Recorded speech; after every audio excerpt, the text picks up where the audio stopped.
Hello बच्चों, बूढ़ा भाई यूट्यूब चैनल में आप सभी बच्चों का स्वागत है।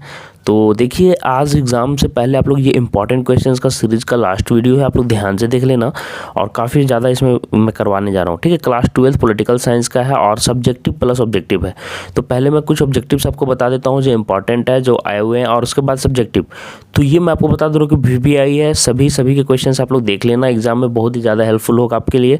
तो चलिए बिना देर के स्टार्ट करते हैं। लेकिन आप लोगों को फिर से बता रहा हूँ, वीडियो पूरा देखना है, किसी को भी स्किप नहीं करना है, क्योंकि यहाँ से क्वेश्चंस जो भी करवाए मैंने, अगर पिछले वीडियोस अगर आप लोगों ने नहीं देखा है तो अगर जल्दी से अगर हो सके तो ये वीडियो के लास्ट में 2-3 वीडियो यहाँ पे दिखेंगे कॉर्नर में, वो सारे भी आप लोग देख लेना। तो चलिए स्टार्ट करते बिना देर किए हुए।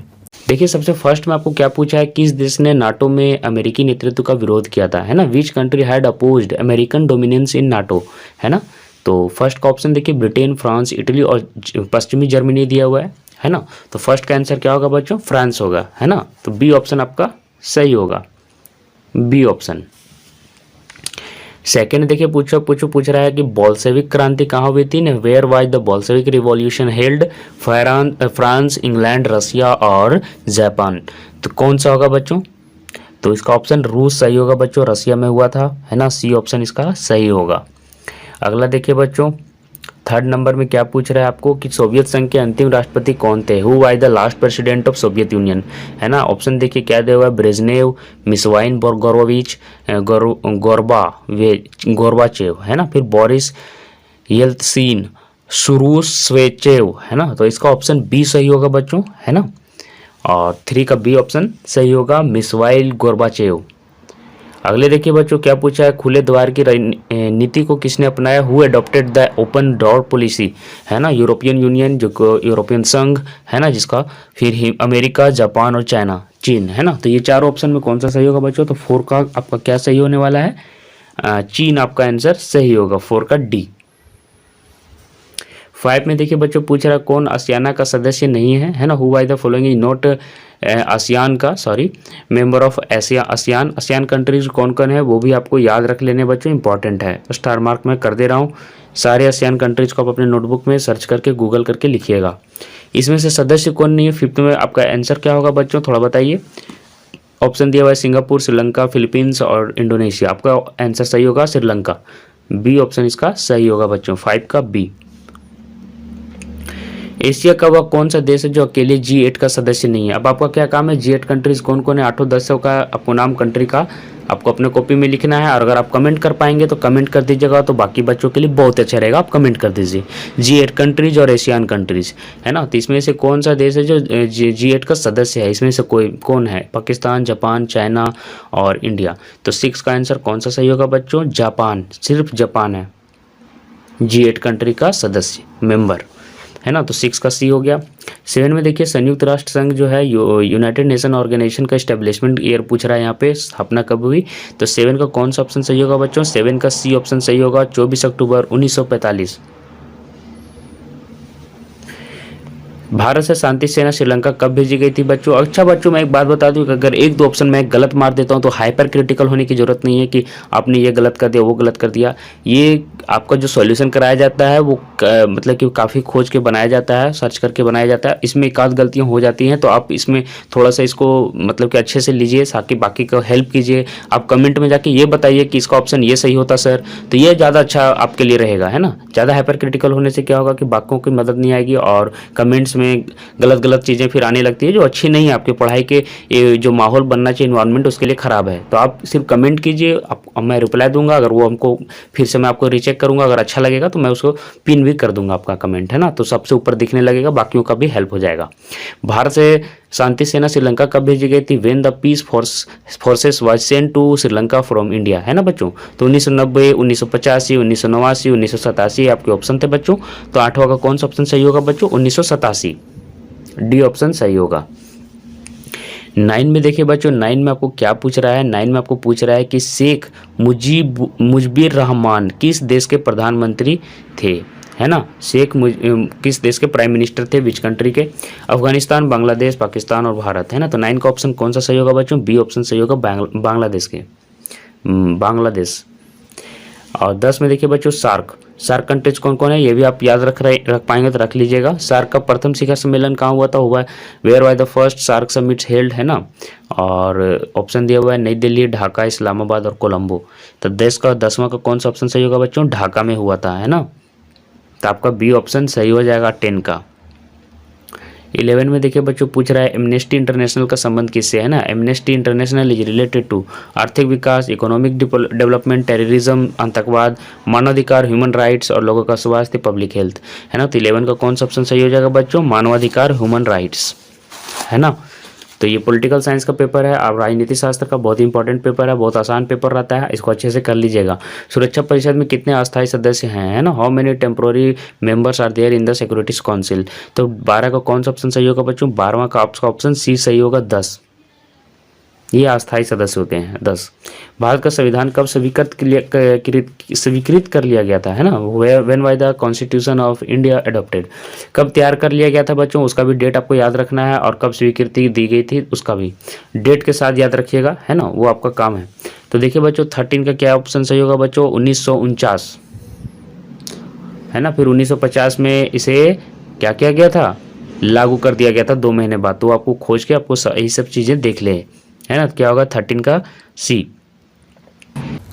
अगर आप लोग नहीं जानते हो तो हमारे टेलीग्राम ग्रुप से भी जुड़ सकते हो। टेलीग्राम ग्रुप का नाम है बोर्ड आभा, BOARD बोर्ड आभा, जो कि चैनल का नाम ही है बोर्ड आभा, ठीक है। और ब्रैकेट में JAC board, JAC board, JAC board, ठीक है। आप लोग ये सर्च कर लेना और ये टेलीग्राम ग्रुप से जरूर जुड़ जाना, वहाँ पे बहुत सारे अपडेट आप लोग को मिलता रहेगा। बोर्ड आभा चैनल का नाम है और ब्रैकेट में जैक बोर्ड, ये लिख के सर्च कीजिएगा टेलीग्राम में, ठीक है। नीचे डिस्क्रिप्शन बॉक्स में भी लिंक दिया हुआ है, लेकिन जल्दी वहाँ से अगर नहीं मिलता है तो लिख के सर्च जरूर कर लीजिएगा, ठीक है। 14 नंबर में देखिए बच्चों पूछ रहा है किस भाषा के आधार पर 1953 में आंध्र प्रदेश का गठन किया गया था। एक और इम्पोर्टेंट मैं क्वेश्चन बता दे रहा हूं बच्चों कि कौन सा मतलब राज्य पूछा जाएगा भाषा के आधार पर सबसे पहले गठन किया गया, तो उसका आंसर भी होगा आंध्र प्रदेश। सबसे पहले भाषा के आधार पर यहीं पे इसी का गठन हुआ था, है ना। तो किस भाषा के आधार पर हुआ था ये आपको यहाँ पे पूछा हुआ है। On the basis of which language was the state of Andhra Pradesh created in 1953। Option दिया हुआ है तेलुगु, मलयालम, कन्नड़ और तमिल। तो बच्चों 14 का ऑप्शन कौन सा सही होगा बच्चों, ए ऑप्शन आपका सही होगा तेलुगु, है ना। अगला देखिए बच्चों निम्नलिखित में किसने 1951 में भारतीय जनसंघ पार्टी की स्थापना की थी। Who among the following leaders founded भारतीय जनसंघ पार्टी इन 1951। बलराज मधोक, है ना, दीनदयाल उपाध्याय, श्यामा प्रसाद मुखर्जी, अटल बिहारी वाजपेयी। 15 का आपको कौन सा ऑप्शन सही होगा बच्चों, सी ऑप्शन सही होगा, श्यामा प्रसाद मुखर्जी, है ना। श्यामा प्रसाद मुखर्जी अभी रांची यूनिवर्सिटी जो आपका है उसका नाम बदल के श्यामा मुखर्जी कर दिया गया है, श्यामा प्रसाद मुखर्जी, जैसा कि कुछ बच्चों को पता होगा। 16 में देखिए बच्चों पूछ रहा है किस पंचवर्षीय योजना में गरीबी हटाओ को प्राथमिकता दी गई थी, है ना। पहली योजना in which of the 5 year plans, है ना, गरीबी हटाओ वाज गिवन स्पेशल प्रायोरिटी। पहली योजना, सेकेंड योजना, पहली, तीसरी, पांचवी और छठी योजना। इन सभी ऑप्शन में कौन सा सही होगा बच्चों, 16 का सी ऑप्शन सही होगा, पांचवी योजना, है ना। 5th योजना जो चली थी 1974 से 79 तक, उसमें ये वाला डिसीजन लिया गया था। अगला देखिए बच्चों पूछ रहा है देश के विभाजन के समय नोआसवाली नामक स्थान चर्चा में क्यों था, है ना। Why Noakhali was in news during partition of India. Bharat पर पाकिस्तान आक्रमण के कारण, है ना, सांप्रदायिक दंगों के कारण, महामारी के कारण, भारत पाकिस्तान के बीच जल विवाद के कारण। तो 17 का कौन सा ऑप्शन सही होगा बच्चों, सांप्रदायिक दंगों के कारण, बी ऑप्शन सही होगा। 18 नंबर में देखिए बच्चों पूछ रहा है दूसरी पंचवर्षीय योजना का प्रारूप किसके द्वारा तैयार किया गया था। Who drafted the second 5 year plan. Option J C Kumarappa, है ना, PC महालानोबिस, है ना, अमर्त्य सेन और केनराज। ठीक है, तो 18 का कौन सा ऑप्शन सही होगा बच्चों, PC महालानोबिस, है ना, बी ऑप्शन सही होगा। देशी रियायतों के शासकों को दिया जाने वाला प्रीवी पर्स किस वर्ष समाप्त कर दिया गया। In which year the privy purse meant to be given to the rulers of princely state was abolished. कब इसको हटा दिया गया बच्चों, है ना। तो 19 का कौन सा ऑप्शन सही होगा बच्चों, 19 का होगा 1971, आपका आंसर बी ऑप्शन आपका सही होगा, है ना, 1971। अगला चलिए देखिए बच्चों क्या पूछ रहा है 20 में, नीति आयोग का पदेन अध्यक्ष कौन होता है। ये बहुत इंपॉर्टेंट है, नीति आयोग पर आता है क्वेश्चन, आपको इसको स्टार मार लेना है। Who is the ex officio chairman of NITI Aayog, है ना, प्रधानमंत्री, राष्ट्रपति, उपराष्ट्रपति, लोकसभा अध्यक्ष। 20 का कौन सा ऑप्शन सही होगा बच्चों? 20 का होगा ए, प्रधानमंत्री। 1977 में जनता पार्टी के शासन में कौन सा प्रधानमंत्री बना था? Who became the prime minister under the Janata party rule in 1977? Option दिया हुआ चंद्रशेखर मोरारजी देसाई, विश्वनाथ प्रताप सिंह और इंद्र कुमार गुजराल। तो 21 का बच्चों ऑप्शन आपका क्या सही होगा? मोरारजी देसाई, है ना, ऑप्शन आपका नंबर बी। अगला देखिए बच्चों, निम्न में से किस पार्टी का गठन एक महिला नेत्री द्वारा किया गया था? विच of the following party was founded by a woman leader? है ना, AIDMK, है ना, तृणमूल कांग्रेस, आपका जो अभी ममता बनर्जी का सरकार है ना बंगाल में, बहुजन समाज पार्टी और तेलुगु देशम पार्टी। तो 22 का कौन सा ऑप्शन सही होगा बच्चों? तृणमूल कांग्रेस, बी ऑप्शन सही होगा। किस भारतीय राजनीतिक दल को क्षत्रिय संगठन के रूप में जाना जाता है? अम्ब्रेला ऑर्गेनाइजेशन के नाम से जाना जाता है कौन से पॉलिटिकल पार्टी को? Congress party, Bahujan Samaj party, communist party of India, Bharatiya Janata party. तो 23 का ऑप्शन कौन सा सही होगा बच्चों? आपका कांग्रेस पार्टी, ये ऑप्शन आपका सही होगा। 1969 में देखिए कांग्रेस के विभाजन के समय किसका उसका अध्यक्ष कौन था? Who was the president of Congress during its split in 1969? के कामराज, निजलिंगप्पा, इंदिरा गांधी, गुलजारी लाल नंदा। 24 का कौन सा ऑप्शन सही होगा बच्चों? 24 का आपका ऑप्शन सही होगा इंदिरा गांधी, है ना, इंदिरा गांधी, सी ऑप्शन आपका इनका सही होगा। उसी टाइम कांग्रेस पार्टी टूटा था।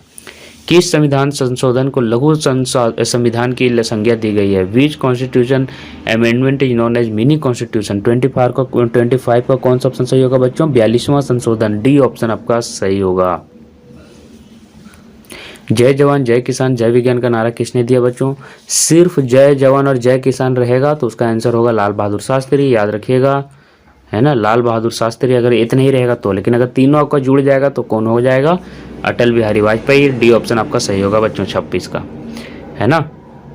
27 में देखिए बच्चों पूछ रहा है 1952 से 1967 के बीच भारतीय राजनीति में किस पार्टी का वर्चस्व रहा?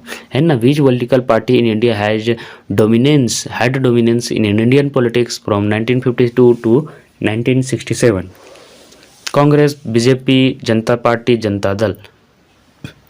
27 का ऑप्शन कौन सा सही होगा बच्चों? कांग्रेस, है ना, ये ऑप्शन सही होगा। जब इंदिरा गांधी पहली बार प्रधानमंत्री बनी तो वो किसकी सदस्य थी? है ना, when Indira Gandhi became the prime minister for the first time she was member of legislative assembly, Lok Sabha, legislative council और राज्यसभा, विधानसभा, लोकसभा, विधान परिषद, राज्यसभा। तो 28 का आंसर कौन सा होगा बच्चों? राज्यसभा, है ना, डी ऑप्शन आपका सही होगा, राज्यसभा की सदस्य थी। आपातकाल की दमनात्मक कार्यवाहियों की जांच करने के लिए निम्न में से कौन आयोग गठित किया गया था? है ना, लिब्राहम आयोग, शाह आयोग, श्री कृष्ण आयोग, मानवाधिकार आयोग। तो 29 का आंसर क्या होगा बच्चों? 29 का आंसर आपका हो जाएगा शाह आयोग, ठीक है, बी ऑप्शन। 30 में देखिए आम आदमी पार्टी का गठन किस वर्ष हुआ? पर बहुत ही नया पार्टी है बच्चों, आपको पता होगा, अरविंद केजरीवाल जी का पार्टी है। 30वां का आंसर आपका होगा 2012 में, और दोनों बार से केजरीवाल ही जीत रहे और दिल्ली में वो अपना चला रहे हैं। देखिए बच्चों खाली स्थान भरने वाला है, तो देखिए 31 में आपका क्या भराएगा? पूछ रहा है रूसी संघ के प्रथम राष्ट्रपति थे, तो इसका आंसर होगा बच्चों बोरिस येल्त्सिन। तो इसको आप लिख लीजिएगा बोरिस, है ना, बोरिस, उसके बाद क्या लिखना है? ये येल्त्सिन।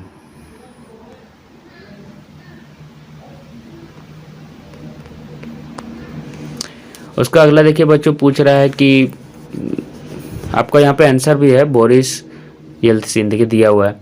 विश्व राजनीति में संयुक्त राज्य अमेरिका के वर्चस्व से भारतीय राजनीति का विश्व राजनीति का स्वरूप हो गया। क्या हो गया बच्चों? बहुध्रुवीय या एक ध्रुवीय? यहाँ पे भरना है 32।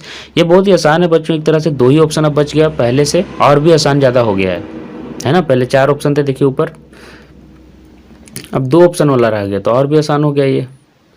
तो 32 का कौन सा आंसर सही होगा बच्चों? 32 का आपका आंसर होगा बहुध्रुवीय। 33 में देखिए 1957 में यूरोपीय समुदाय की स्थापना हुई, है ना, आर्थिक या सामाजिक। तो 33 का कौन सा ऑप्शन सही होगा बच्चों? 33 का हो जाएगा आपको सामाजिक। विश्व व्यापार संगठन का कार्यालय कहाँ है बच्चों? हेग में या जेनेवा में? जेनेवा बहुत ही बड़ा जगह है और नामी जगह है। 34 का आपका क्या हो जाएगा? जेनेवा। राष्ट्रीय संयुक्त राष्ट्र संघ की सुरक्षा परिषद में अस्थायी सदस्यों की संख्या है, the number of temporary members in the security council of UN is, है ना, क्या होगा 10 या 5, क्या आंसर होगा बच्चों 10 आपका सही होगा, गोल घेर देता हूँ। प्रधानमंत्री ने भारत की नई आर्थिक नीति का निर्धारण 1991 में किया, है ना, राजीव गांधी, नरसिम्हा राव। 36 का आंसर क्या होगा बच्चों, 36 का आंसर होगा नरसिम्हा राव। लिट्टे का एक उग्रवादी संगठन है ना, लिट्टे टेररिस्ट ऑर्गेनाइजेशन ऑफ श्रीलंका का है या भारत का, तो आंसर सही होगा बच्चों श्रीलंका का। सार्क में अस्तित्व में आया है, सार्क का जो है आपका एग्जिस्टेंस ईयर पूछ रहा है, तो क्या आंसर सही होगा बच्चों 1985, आपका 1985 होगा। हरित क्रांति से किसको लाभ हुआ बच्चों, कृषि या मजदूरों को, तो क्या होगा बच्चों कृषि को। 1987 में बच्चों पूछ रहा है ने भारत राष्ट्रपति जयवर्धने ने भारत से शांति संधि पर हस्ताक्षर किया, है ना, तो क्या थे नेपाल या श्रीलंका, तो आंसर होगा बच्चों श्रीलंका। ये क्वेश्चन रिपीट हुआ है बच्चों, पहले भी इस पर आया हुआ है। अब देखिए यहाँ से मैंने ऑब्जेक्टिव आप लोगों को करवा दिया, अब यहाँ से हम सब्जेक्टिव की तरफ बढ़ते हैं। तो सब्जेक्टिव के जो इंपॉर्टेंट क्वेश्चन है आप लोग ध्यान से देखते चलिए, ये सारे बहुत ही अच्छे क्वेश्चन हैं और ये आप लोग को देखने को एग्जाम में मिलेगा। तो चलिए सब्जेक्टिव पार्ट शुरू करते हैं। जैसे देखिए फर्स्ट क्वेश्चन आप लोग का आ सकता है कि योजना आयोग नीति आयोग पर टिप्पणी करें, बहुत ही इंपॉर्टेंट क्वेश्चन है, चलिए देख लेते हैं, यह क्वेश्चन आ सकता है। तो देखिए योजना आयोग की स्थापना 15 मार्च 1950 ईस्वी को केंद्रीय सरकार द्वारा किया गया। आयोग का पदेन अध्यक्ष कौन है, प्रधानमंत्री होता है। याद रखिएगा कि नीति आयोग जो भी होता है योजना आयोग, उसका पदेन अध्यक्ष प्रधानमंत्री होते हैं। इसके दैनिक कार्य का संपादन उपाध्यक्ष करता है, ठीक है, उपाध्यक्ष करता केंद्रीय वित्त मंत्री आयोग के पदेन सदस्य होते हैं, ठीक है, याद रखिएगा। उसके बाद देखिए इसकी सिफारिशें तभी होती है, लागू होती है जब केंद्रीय मंत्रिमंडल द्वारा स्वीकार किया जाता है, ठीक है। आयोग के 4 प्रमुख प्रभाग हैं जिनके माध्यम से आयोग कार्य करता है। कौन कौन से इसके विभाग है देख लीजिए, समन्वय प्रभाग, सामान्य प्रभाग, विषय प्रभाग, विशिष्ट प्रभाग, ठीक है। आगे देखिए राष्ट्रीय विकास को सुनिश्चित करना एवं विभिन्न विभागों के बीच समन्वय स्थापित करने हेतु बैठक आयोजित करना आयोग का मूल कार्य आप लोग समझ में आ गया कि समन्वय स्थापित करना सब विभाग के बीच, और क्या करना, समन्वय स्थापित करने के साथ साथ बैठक भी आयोजित किया जाता है ताकि राष्ट्रीय विकास को सुनिश्चित किया जा सके। इसके अतिरिक्त भी राष्ट्रीय विकास परिषद व राष्ट्रीय आयोजन परिषद भी योजनाएं तैयार करने में सहायता करता है। कौन कौन सहायता प्रदान करता है, राष्ट्रीय विकास परिषद एवं राष्ट्रीय आयोजन परिषद, ठीक है। चलिए और क्वेश्चन देख लीजिए, इंपॉर्टेंट ये क्वेश्चन भी आता है। द्वितीय पंचवर्षीय योजना के उद्देश्य क्या थे, तो द्वितीय पंचवर्षीय की योजना के उद्देश्य क्या थे, चलिए देख लीजिए। द्वितीय पंच योजना में भारी उद्योगों के विकास पर जोर दिया गया। किसके उद्योगों पर, भारी उद्योगों के विकास पर जोर दिया गया। पहली विकास का मूल मंत्र था धीरज, दूसरी योजना की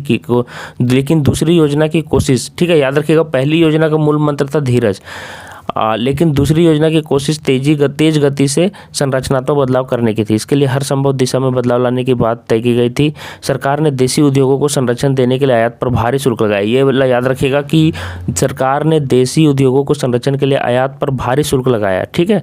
संरक्षण की इस नीति से निजी और सार्वजनिक क्षेत्र के उद्योगों को आगे बढ़ने में मदद मिली। चलिए क्वेश्चन देखिए अब इंपॉर्टेंट है, हम लोग आप लोगों को करवा देते हैं।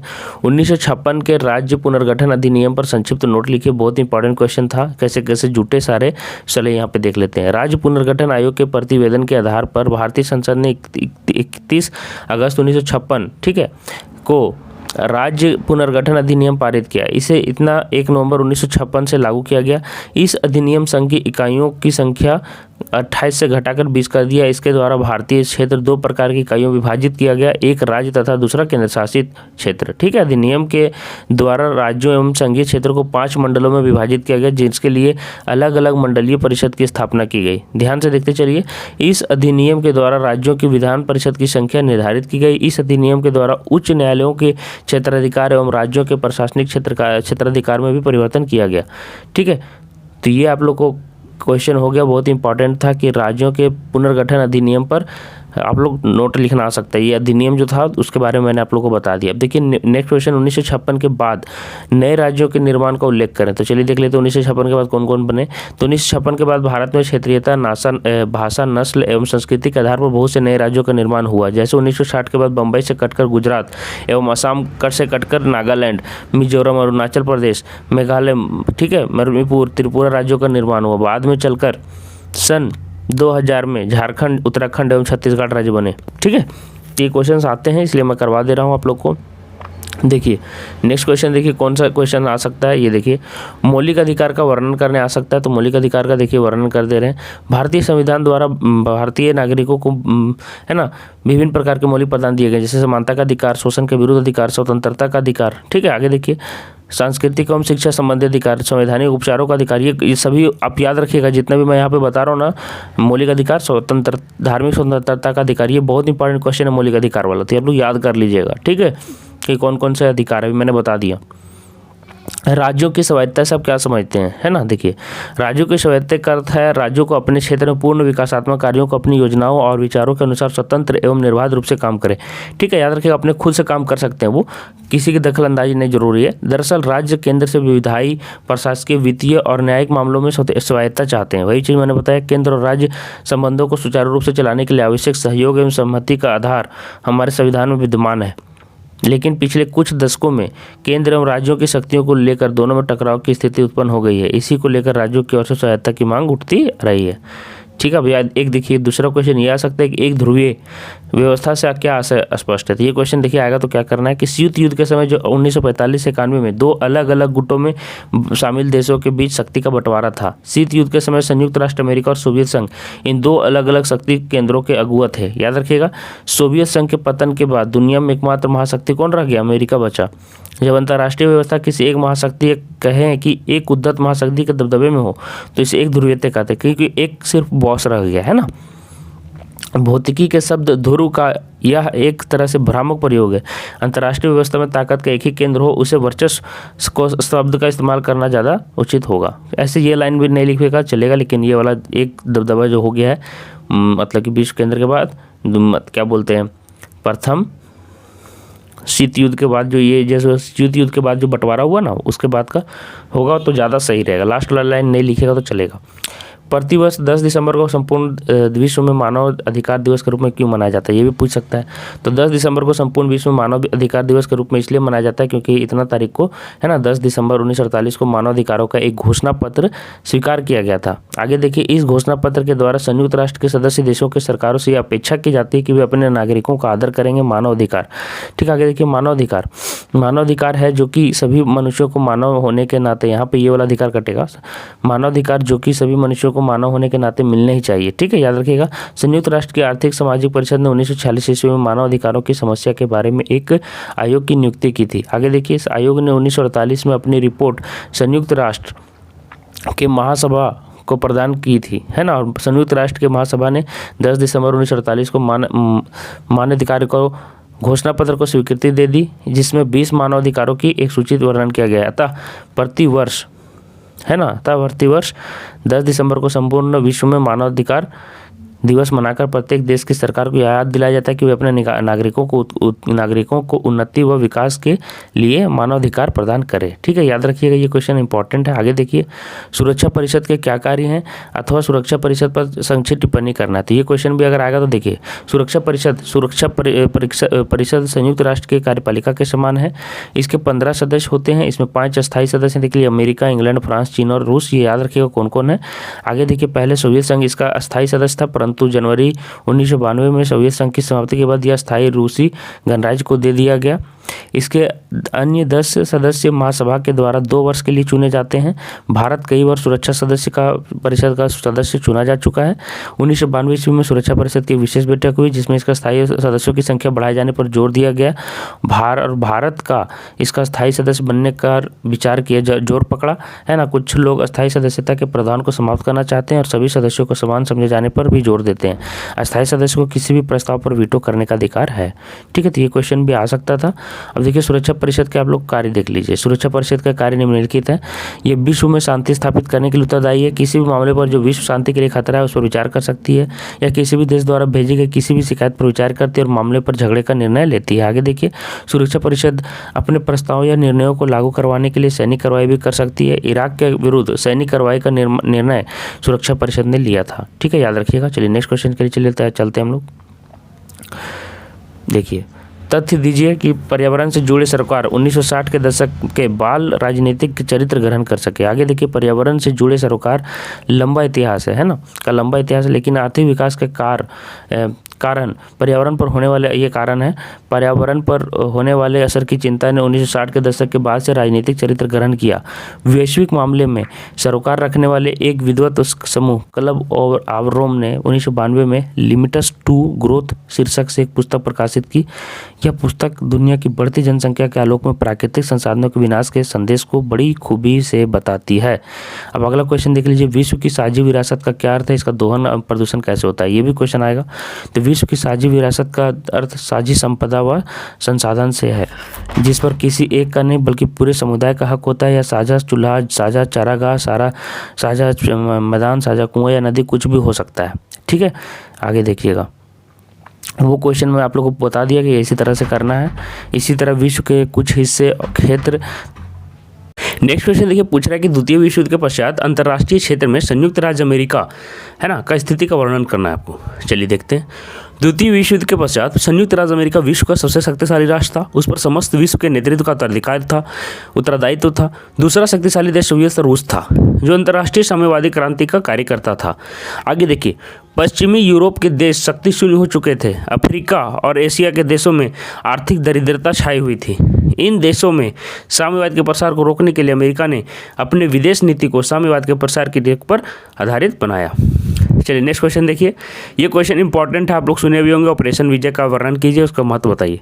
पुर्तगालियों ने जब किसी भी तरह से भारतीय की प्रार्थना की आपसी बातचीत को गोवा को छोड़ने के लिए नहीं माना, और उसने गलतफहमियों में, है ना, राष्ट्रवादियों और देशप्रेमियों पर हमले करने शुरू कर दिए। सैकड़ों लोगों को पुर्तगाली पुलिस ने जब अपना निशाना बनाया तो भारत ने गोवा की आज़ादी के लिए ऑपरेशन विजय नामक सैनिक कार्यवाही की, ताकि गोवा के साथ साथ गोवा और दमन द्वीप को अत्याचारी शासन से छुड़ाया जा सके।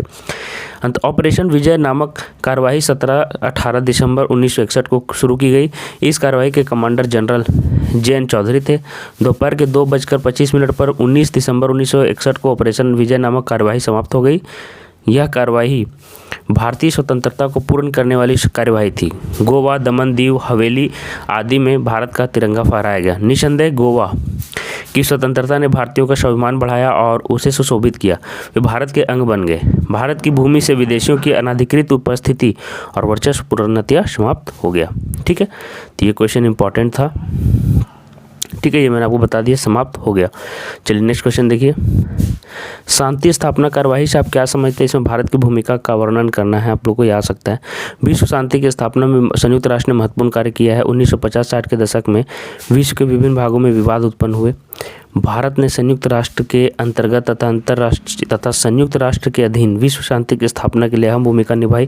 इसके लिए भारत ने अपनी सेनाएं भेजकर योगदान दिया। आगे देखिए, भारतीय सेना ने कुछ अत्यंत कठिन मिशन में भाग लिया और काफ़ी नुकसान उठाते हुए शांति स्थापित कराई। भारत ने कोरिया में युद्ध पीड़ितों और घायलों के सेना के लिए सेवा के लिए पैरामेडिकल यूनिट का प्रावधान किया।